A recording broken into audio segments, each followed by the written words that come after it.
There are a ton of abilities, secret buffs and upgrade systems in Where Winds Meet, but I want to focus this video on the most important things you want to unlock to become super overpowered during almost any activity in the game.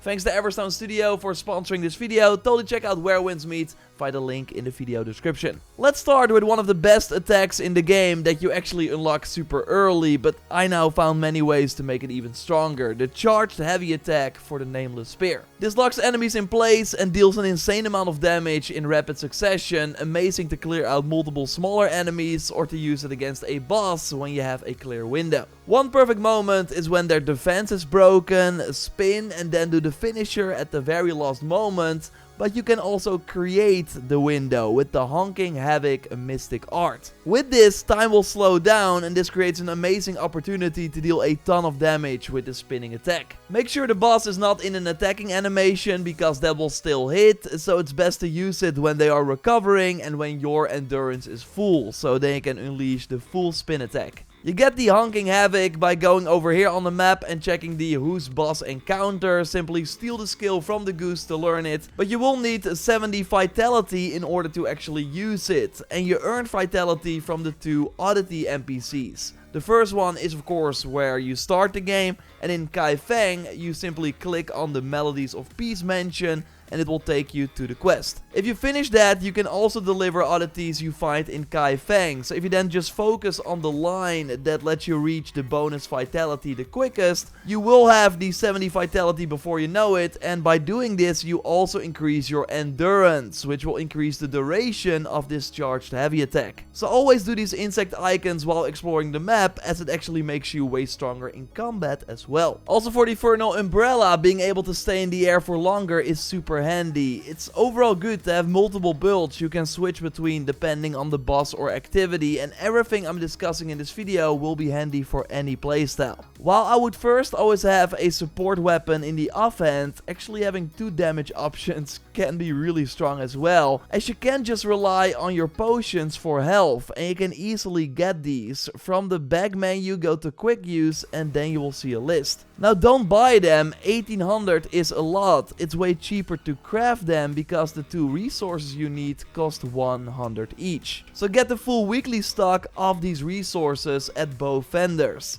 And while you can only craft 5 in one go on the road, if you go to the crafting zone over here on the map and walk to this device, you can craft up to 100 in one go. So now you can always use potions to heal yourself without them running out. And of course to upgrade these you want to hunt medicinal tails you can get from many missions or completing outposts for the first time and a ton of other activities. So totally every time you have enough, return to this NPC to upgrade the potions. During the fight you also see buffs trigger, and the big one here is the morale chant inner way, and there are actually multiple inner ways that can significantly increase your damage output. Morale chant is great for any build because it easily increases your damage but also your healing, and you can actually easily upgrade it once. To get it you need to go to this vendor and spend 5000 Echo Jade. Believe it or not, this is actually the best use of this currency, as everyone, even on the Chinese server, is using this item still as well. After getting the 10 books you unlock the inner way, and then in Kai Feng from the vendor you find over here on the map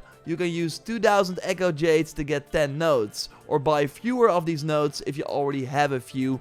You need 10 and then you can upgrade the inner way at least once. Now upgrading inner ways takes a ton of time because it's really hard to focus on particular nodes. It's a really random system. So simply getting the inner way is already enough to see noticeable increases. Especially the inner ways linked to your favorite weapons are key. By checking the improvement guide and the different playstyles you can look for your favorite weapon and then the inner ways that are recommended for that playstyle. Some are rewards from missions you have to do, while others are a bit harder to get, like finding multiple chests in an area, but simply googling the name of the inner way will give you a guide on how to get it. But I do want to highlight the Sword Horizon inner way specifically. If you do the inner track slash with the strategic sword and apply all 5 bleed stacks on an enemy, and then just mash the skill button during the attack, you will do a follow-up attack that also triggers all 5 bleed stacks for a ton of extra damage. You can also do this in combination with the charged heavy attack, but then you need to press the heavy attack button after the move for the extra combo.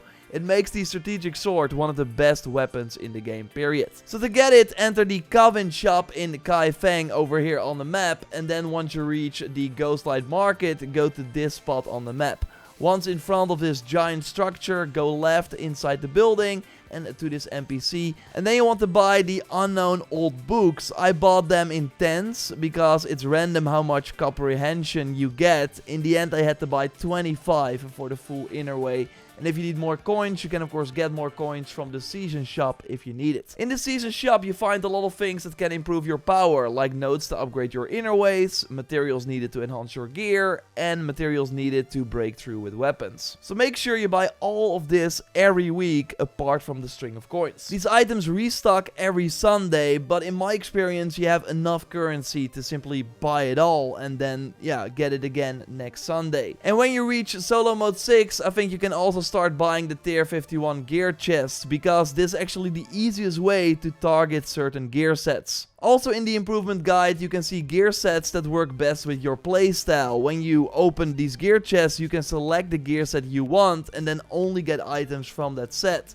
So they can very easily get the 4 pieces you need for the full set bonus. But there are also other things you want to pay attention to, as weapons are part of a particular arsenal, indicated by the icon and text under the name. Items can drop with an increase to that damage type, which means they are better than other similar items. So when you find a weapon in your preferred gear set and then with a nice starting perk, then you can tune them. With this system you can add brand new perks to the item, so if the item is already good with the base perk you can make it even better, increasing their mastery significantly as well. You can use items with the same tier level for tuning, with some of them having the XP label, meaning they more easily unlock perks than a regular item. But at the bottom of the list you will find items with a gold or purple icon if you have these, and using these means that you will always get a legendary or purple perk when you use these for tuning, while otherwise it's a random perk. So you want to save these for the items that have the amazing base perk already. You also have these tuning stones that you get by recycling gear from the same tier, and recycling one gear item gives you 2 stones, which is the same amount of XP. So you can just recycle gear,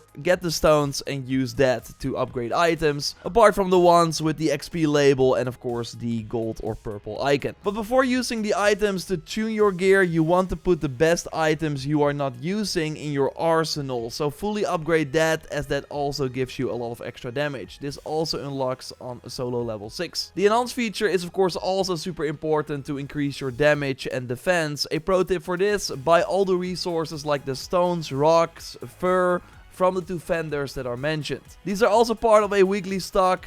They don't cost a lot, so maxing out means that you don't have to grind for them in the open world, and they reset every Sunday. And something you also want to upgrade are your mythic skills, the Touch of Death in particular, as this helps in outposts, for example, to instantly take out enemies and quickly clear the camp, or when you encounter enemies in the open world. But as you level up, you will notice that you cannot insta-kill every enemy anymore. So making sure this is always at the max power means you can still insta-kill most of the enemies in the game. Totally check out my other tips and tricks for Where Winds Meet. Leave a like, subscribe for more content on the game, and I will speak to you soon. Goodbye.